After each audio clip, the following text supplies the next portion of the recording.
Hello there, everyone. If you're watching this video, then you are part of the TTOR army, an army that is building itself up one subscriber at a time. And before we get into the topic of today's video, I'd like to briefly bring to your attention the existence of Quarter. Quarter is an open source alt tech alternative to YouTube that I launched a few months back, and it is quite the website if you're looking for a feature rich video sharing site that champions freedom of speech in action. You'll get a lot of the same features you get on a site like YouTube, like full HD uploads, including 4K uploads, and you have live streaming, you have free restreaming, you have an easy to use comment moderation system, you have public playlists, but you also have features that you don't get on YouTube, like quarter bucks, an insight currency that you earn by getting views on your videos, which in turn you can use to promote your channel or individual videos on the main page of Quarter. We also do video chat rooms on Quarter, where you can basically create a video room, kind of like the old Google Hangouts, but an open source version of it. And you can do video calls with your friends, family, coworkers, your followers and fans, etc. And you can live stream to your channel from these rooms. So there's a lot of good reasons to use Quarter from the features and functionality perspective, but as far as freedom of speech goes, Quarter is where it's at. Quarter, you can say and do whatever you want as long as it's legally protected by the First Amendment of the United States of America.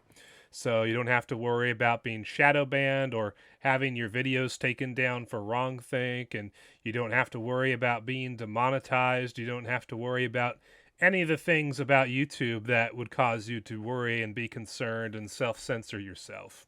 None of that is a thing on Quarter, so you can be your true self on Quarter. And if you're a content creator watching this, you definitely should get on Quarter because it's a great experience. Now, with that out of the way, let's get into the actual topic of today's video. Today, we're going to be responding to Tang.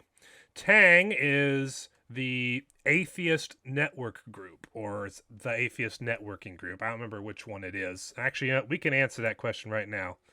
Oh, okay. It's the Atheist Network Group. They have 3.79K subscribers to their YouTube channel, and the reason why we're talking about them is that they decided to come onto the God TV radio show that I was participating in a couple nights ago. And what happened is that Tang explained themselves. So Oz, the man behind Tang, was in the stream, and his girlfriend, who also does a lot of the content for Tang, was there as well. And at this point in the video, they were hidden behind the book banner that Brett put up because he hadn't verified that he could put them on screen yet, as far as the whole trust thing goes. But anyway, Oz was talking about the purpose behind Tang, which basically is to help people with overcoming the indoctrination that Christians put them through when they were kids, and trying to help people realize that atheists and evolutionists are just these wonderful, awesome people. And so basically they kind of do like fluff piece works that are meant to make atheists look as awesome of people as possible. You know, they're just like you and me, and they're fun people, and they're so nice, and they do all their hobbies, and I get that. You don't want to have your group demonized by people, especially when the more unsavory elements of the atheist evolutionist community are so prominent on the internet. However, when it came to talking about indoctrination of children, we see Oz, the man behind Tang, say the following at the 2-hour, 40-minute, and 2-second mark of this live stream. All right. Can you define indoctrination as well as the word itself, religion? Indoctrination, to keep it short, indoctrination is the perpetual and the continual teaching and telling one to, especially in that video that you're referring to, yes, the especially minors, that this is what you believe and this is why you believe it, because mom and dad or pastor or youth pastor or aunt, uncle, whatever, have told you that it's true, without giving you the tools in the ammunition to go and discover otherwise, or to push back, or exercise critical thinking. And religion, again, without pulling up a bunch of definitions and terms, religion is just the worship and the giving of thoughts, life, practice, any of that to a unknown deity. So, as we can see in that clip, Oz, the man behind Tang, defines indoctrination as the teaching of your worldview to children who are under the age of 18. And you don't just teach them, you don't give them any opposing worldviews to compare to the one you're teaching them, and you don't give them the critical thinking skills to figure out whether or not what you're telling them is true or not. In other words, the reason why Tang is so against Christians teaching children, particularly their own children, the biblical worldview is because, well, those children don't have the cognitive abilities or the critical thinking skills to challenge what you're telling them, and so they're just going to believe what you say, and that's bad. Now, this is not the first time that I have seen an atheist/evolutionist reason and argue along these lines. Back in 2012, on a blog called blogher.com, which I'm not sure even exists anymore, there was an article written by Miss Joy FG on May 15th, 2012, called "Stop Inviting My Kid to Church, Religion is Not for Children." And if you scroll down a little bit in the blog post, you read the following 2 paragraphs. "This part will be touchy for people who do not believe the same as we do, and I respect that. I'll raise my kids and you can raise yours. I do not think religion is for children. I think that they should be exposed to the beliefs of all people, and while I will tell my children this is what mommy and daddy believe, I do not expect her to believe the same thing.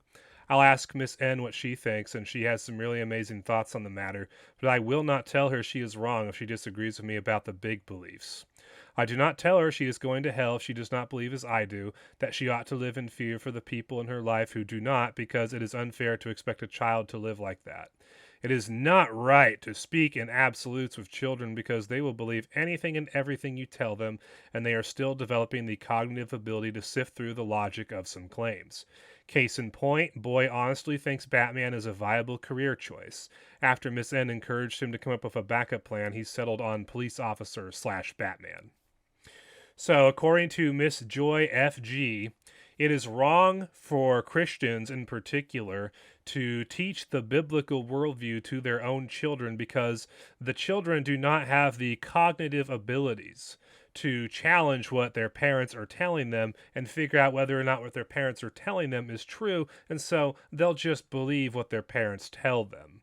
This is the reason why Christians should not be teaching the biblical worldview to their children, according to atheists like Miss Joy FG. So I think Oz would agree with Miss Joy FG on this matter because he basically makes the same argument, just worded differently. So now that we know that Oz and Miss Joy FG believe the same thing about how wrong it is for Christians to teach the biblical worldview to their children, or as they call it, indoctrinate, there's some major hypocrisy going on with the atheist movement in general, and I have a strong feeling that Oz falls into this category of hypocrisy as well. The atheist evolutionist camp actually has no problem indoctrinating children into believing things, and they specifically target children to indoctrinate into the atheistic evolutionary worldview because children do not have the cognitive abilities to challenge the atheist evolutionist telling them things, and so they'll believe what the atheist evolutionist says. Don't believe me? Well, you don't have to take my word for it.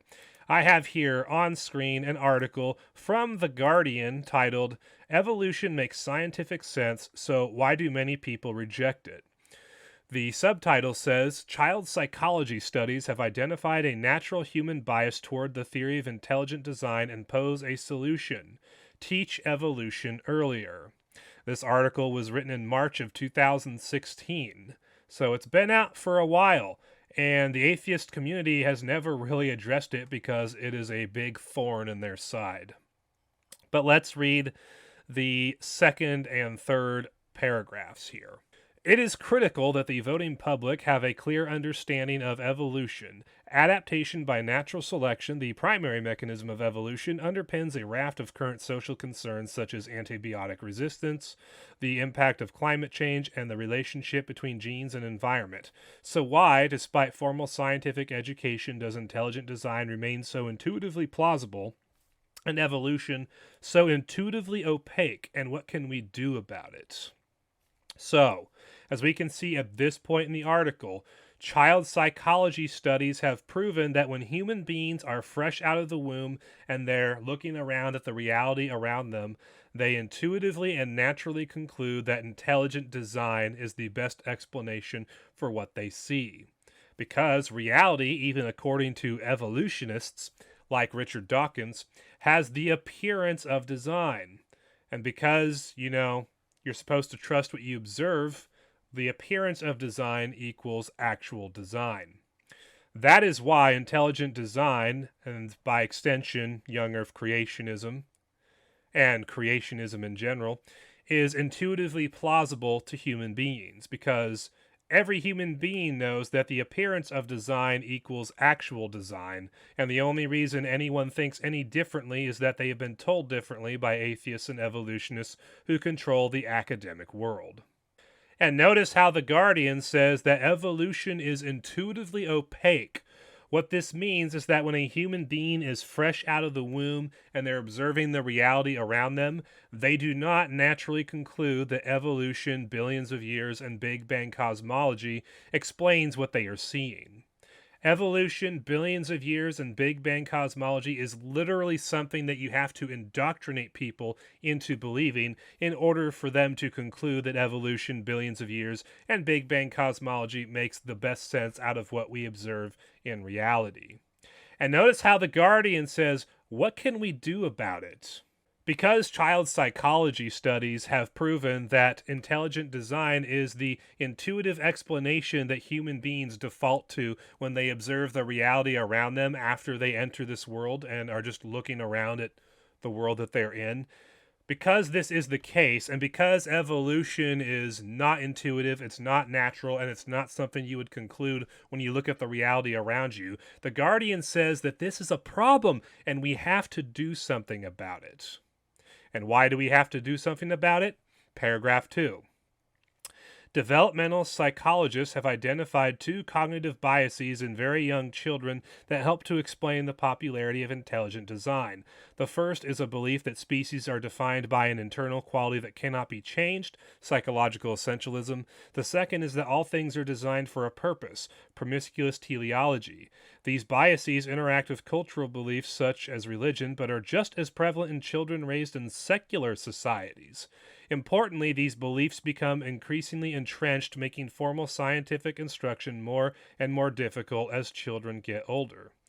In other words, if you don't disrupt these natural intuitions that human beings have when they are fresh out of the womb, and you don't teach them evolution, billions of years, and Big Bang cosmology until they're in their middle school years, or even age 12, it's really hard to convince them that atheism, evolution, and billions of years is true, because it contradicts what their natural intuition tells them when they observe the reality around them. So how do we deal with this problem according to The Guardian? Well, in the first paragraph of the section titled, "Can we overcome these psychological biases?" it reads, "So how do we override such widespread and tenacious cognitive biases?" Deb Kellerman and colleagues at Boston University recently published a promising child-friendly intervention, illustrated storybooks about natural selection. So what do we do to solve this problem of human beings intuitively and naturally believing in intelligent design when they observe the reality around them fresh out of the womb? Well, we'll just indoctrinate them at a really young age with storybooks that promote evolutionary propaganda. And when you skip down to the conclusion section of this article, you read the following. Evolution is typically taught to students at around 14 to 15 years of age as they prepare for their GCSEs. After persistent lobbying by the British Humanist Association, evolution was included in the British National Primary Curriculum for the first time last year. From September 2015, students will be taught about evolution from year 6 at around 10 to 11 years of age. Might this still be too late? Kellerman chose 5 to 8-year-olds to test because at this age, promiscuous teleology and psychological essentialism are still separate and fragmentary. She argues that by 10 years of age, they have coalesced into a coherent theoretical framework that then gets in the way of contradictory scientific explanations and may remain the default gut reaction even in adults. Her storybook works because it provides children with an alternative explanatory framework before these cognitive biases become entrenched. Her findings show that even very young children can understand the basic mechanisms of natural selection and can generalize that analogy to new examples. If part of the reason that intelligent design is so popular is because it seems intuitively correct, might the solution be to disrupt those intuitions very early on? Should we reconsider the national curriculum yet again and start teaching evolution even earlier?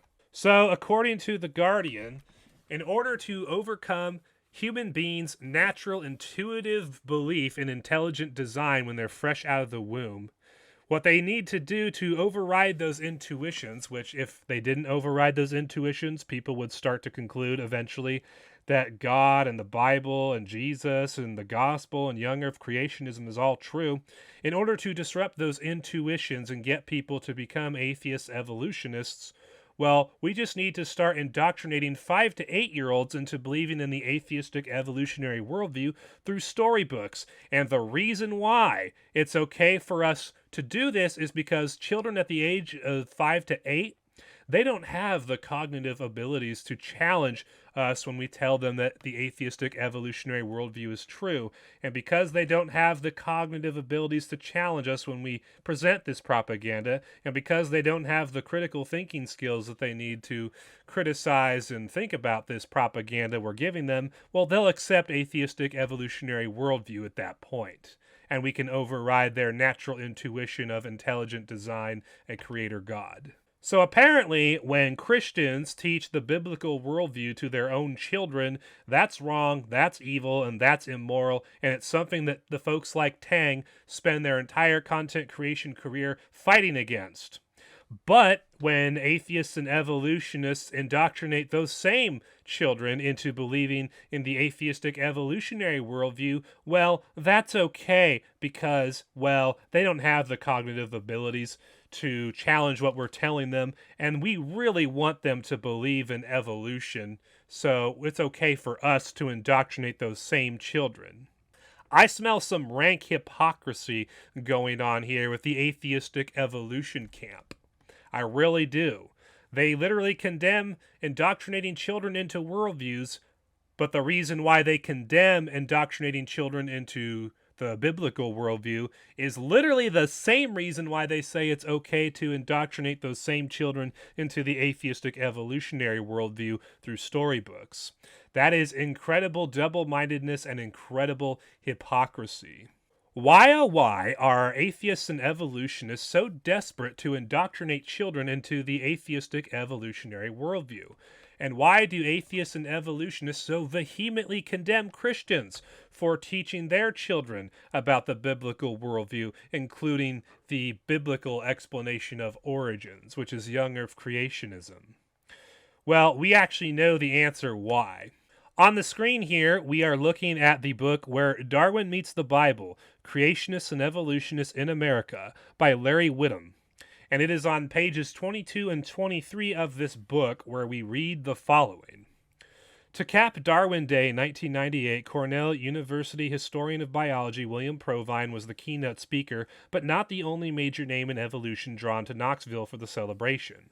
On Darwin Day Eve, high school teachers were invited for a training session that included Eugenie Scott, a Midwesterner who was director of the National Center for Science Education near Berkeley, California, the leading anti-creationist group. Creationism, she explained in her overview, evolves strategically. Once calling itself creation science or abrupt appearance theory, it may now show up as a demand for textbook disclaimers that evolution is only a theory or a request that the intelligent design idea be included in classroom biology. She and Provine are peerless as naturalists in science who promote the grand theme of evolution. But at the Knoxville crossroads, they parted ways on how evolutionists should deal with America's religious culture, its populist politics, and the uneasy status of scientific elites. Scott represents the first approach. By 2000, she had spent a quarter century in this debate and had worked closely with science and educational groups from the National Academy of Sciences to state teachers' unions. She tells them that in America, people cannot be forced to make an either-or choice between religious belief and evolution. That's part of my message to scientists, she said. You have to allow people to accommodate their religious views to science, otherwise science is going to lose its attraction. She calls this a statesmanlike approach. It grants respect to religious faith and hopes that religion need not enter the public science classroom, where it can only slow that learning process. In my opinion, she writes, using creation and evolution as topics for critical thinking exercises in primary and secondary schools is virtually guaranteed to confuse students about evolution and may lead them to reject one of the major themes of science. So according to a Darwin Day conference in 1998, Eugenie Scott says that the reason why we cannot allow young earth creationism and atheistic evolution to be taught side by side in public schools and secondary schools and have the evidences for both put side by side for students to examine is that students may end up rejecting evolution on the basis of the complete lack of evidence when compared to young earth creationism. And they may conclude, if you do this comparing of evidences, that young earth creationism has better evidence supporting it and they'll believe in it. So the idea of young children rejecting evolution in billions of years and Big Bang cosmology based on the lack of evidence compared to an alternative explanation like young earth creationism is so abhorrent to atheists like Eugenie Scott that she said that we should not be teaching creationism at all in schools, and we cannot allow the two of young earth creationism and evolution to be put side by side. This is why back in 1996, Eugenie Scott actually recommended that evolutionists not debate against young earth creationists in public debates. The article that she said this in is called Monkey Business. It was put in The Sciences, Volume 36, Issue 1, which was the January-February issue of 1996. And when you scroll down in the article, you come to a section that is titled Avoid Debates. This is what she says in this section. If your local campus Christian fellowship asks you to defend evolution, please decline. Public debates rarely change many minds. Creationists stage them mainly in the hope of drawing large sympathetic audiences. Have you ever watched the Harlem Globetrotters play the Washington Federals? The Federals get off some good shots, but who remembers them? The purpose of the game is to see the Globetrotters beat the other team. And you will probably get beaten. So according to Eugenie Scott, the reason why evolutionists should not debate young earth creationists in public debates is because the evolutionist, most of the time, will lose the debate. And the analogy she compares that to is the Harlem Globetrotters playing the Washington Federals. She compares the young earth creationists to the Harlem Globetrotters, who always win, and she compares evolutionists to the Washington Federals, who always lose. And this is her analogy to justify why evolutionists should not debate young earth creationists in public forums. But of course, Eugenie Scott believes that atheistic evolution is absolute truth and that young earth creationism is a pack of lies. So why is it that a young earth creationist will almost always defeat an evolutionist in a public debate? Well, here are the excuses that Eugenie Scott gives in the rest of this section. In such a forum, scientific experts often try to pack a semester-long course into an hour, hoping to convey the huge sweep of evolution, the towering importance of its ideas, the masses of evidence in its favor. Creationist debaters know better. They come well prepared with an arsenal of crisp, clear, superficially attractive anti-evolutionary arguments. Fallacious ones, yes, but far too many for you to answer and the time provided. Even if you win the debate in some technical sense, most of the audience will still walk away from it convinced that your opponent has a great new science that the schools should hear about. Teachers have enough problems. Above all else, do no harm. So Eugenie Scott gives 2 reasons why you should not debate young earth creationists in a public debate. The first excuse she gives is, well, there's just so much evidence supporting evolution that it's impossible to condense that evidence into an hour-long debate. Well, here's the truth, Eugenie Scott.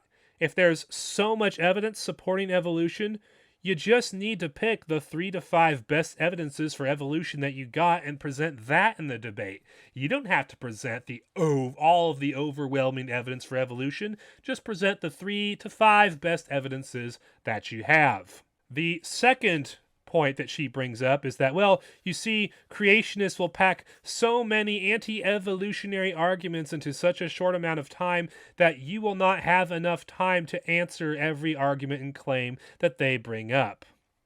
When she says this, she's referring to a debate technique that is called the Gish-Gallop technique. This technique is what she described. You take a whole bunch of arguments, you pack it into a really short amount of time, and even if there's a good answer to all of the arguments that are thrown at you, you will not have enough time to answer all of the arguments. And when you fail to answer all of the arguments in the allotted time, this gives off the impression that you could not refute the arguments that you didn't get around to. And this makes the person who used the Gish-Gallop technique look like the winner of the debate. And the reason why the technique is called the Gish-Gallop technique is because atheists and evolutionists named it after the young earth creationist Duane Gish, who they claim used this technique all the time in his debates with evolutionists, which is why he almost always won his debates against evolutionists, which is what led Eugenie Scott to say you shouldn't debate young earth creationists in public debates. But, as I demonstrated in my 2020 BitChute video titled Duane Gish Never Used the Gish-Gallop Technique in Debates, what I prove in this video is that not only did Duane Gish not use the Gish-Gallop technique in debates, not only did Duane Gish literally instruct young earth creationists to do the opposite of the Gish-Gallop technique in order to win debates against evolutionists, but I also show in this video that Bill Nye admitted in writing that he used the Gish-Gallop technique against Ken Ham in his 2014 debate in the Creation Museum. What I also talk about in this video is that my entire life experience of debating evolutionists is that evolutionists are the ones who are always using the Gish-Gallop technique against young earth creationists like myself in arguments and debates, and it's actually creationists like myself who are always trying to keep the debate onto one topic at a time until that topic has reached its natural conclusion. So, as I sit here behind my laptop and my gaming chair making this video, and I listen to Oz condemn Christians for teaching the biblical worldview to their children, but then he is absolutely silent when we discover that evolutionists and atheists literally indoctrinate those same children into believing in the atheistic evolutionary worldview through the public education system, and that the logic these atheists and evolutionists use is the same logic that they use to condemn Christians for doing the same thing. When I see this sitting here, I'm really disgusted by the double-mindedness and hypocrisy of the atheist evolutionist community. You know, if Oz was the man he claimed to be in the live stream who is against indoctrinating children into any kind of worldview on origins, and that if someone states with any certainty about what happened with the origins of the earth and universe, that basically they're arrogant, if he was really that guy that he claims to be, he should be condemning atheists and evolutionists for indoctrinating young 5 to 8-year-old children into believing in the atheistic worldview through the public education system. He should be condemning that just as much as he condemns Christians for indoctrinating their children into the biblical worldview.